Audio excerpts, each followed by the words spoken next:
স্বাগতম।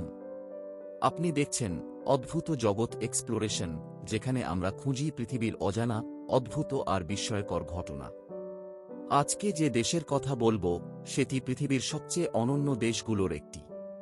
এখানে গ্যারেপ নয়, জনগণের সুখ দিয়েই দেশ চালানো হয়। হ্যাঁ, শুনতে অদ্ভুত লাগলেও আজ আমরা জানব ভুটানের ঘটনা, যেখানে সুখী প্রগতি। ভুটান হিমালয়ের পাদদেশে অবস্থিত ছোট্ট এক রাজ্য। বিশ্বের সবচেয়ে শান্তিপূর্ণ, প্রাকৃতিক সৌন্দর্যে ভরপুর এই দেশটি বিখ্যাত শুধু পাহাড়, নদী বা সংস্কৃতির জন্য নয়, বরং সুখকেই উন্নয়নের মাপকাঠি বানানোর জন্য। ভুটানের সবচেয়ে বড় বৈশিষ্ট্য হল এখানে গ্রস হ্যাপিনেস ইন্ডেক্স বা কে দিয়ে পরিমাপ করা হয় দেশের অগ্রগতি। অর্থনৈতিক প্রবৃদ্ধির চেয়ে এখানে মানুষের সুখ, মানসিক স্বাস্থ্য, সামাজিক সম্পর্ক ও পরিবেশ বান্ধব নীতিকে বেশি গুরুত্ব দেওয়া হয়।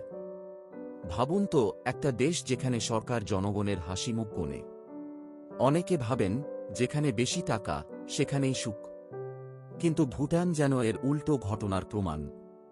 সাধারণ, সোজাসাপ্টা জীবন, কম ভোগবিলাস, পরস্পরের প্রতি শ্রদ্ধা, এই জিনিসগুলোই তাদের সত্যিকারের সুখ এনে দেয়।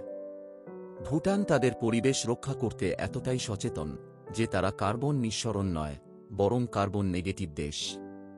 তারা গাছ লাগায় বেশি, গাড়ি কম চালায় এবং প্রকৃতির সঙ্গে মিলেমিশে জীবনযাপন করে। শিক্ষা, স্বাস্থ্য আর পরিবেশ বান্ধব অর্থনীতি, সবকিছুর মাঝেই রয়েছে সুখের ছোঁয়া। ভুটান আমাদের শেখায়, উন্নয়ন মানেই বিল্ডিং বানানো নয়, রাস্তা করা নয়, বরং উন্নয়ন মানে মন ভালো রাখা, পরিবারকে সময় দেওয়া, প্রকৃতিকে ভালোবাসা। এই ঘটনাগুলোই হয়তো একদিন বদলে দিতে পারে পুরো পৃথিবীর উন্নয়ন মডেল।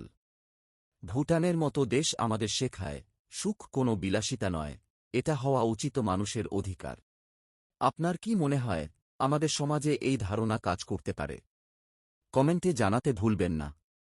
আর যদি এমন অদ্ভুত, বাস্তব আর অজানা ঘটনা পছন্দ করেন, তাহলে অবশ্যই লাইক দিন, কমেন্ট করুন আর সাবস্ক্রাইব করুন অদ্ভুত জগৎ এক্সপ্লোরেশন চ্যানেলটিতে।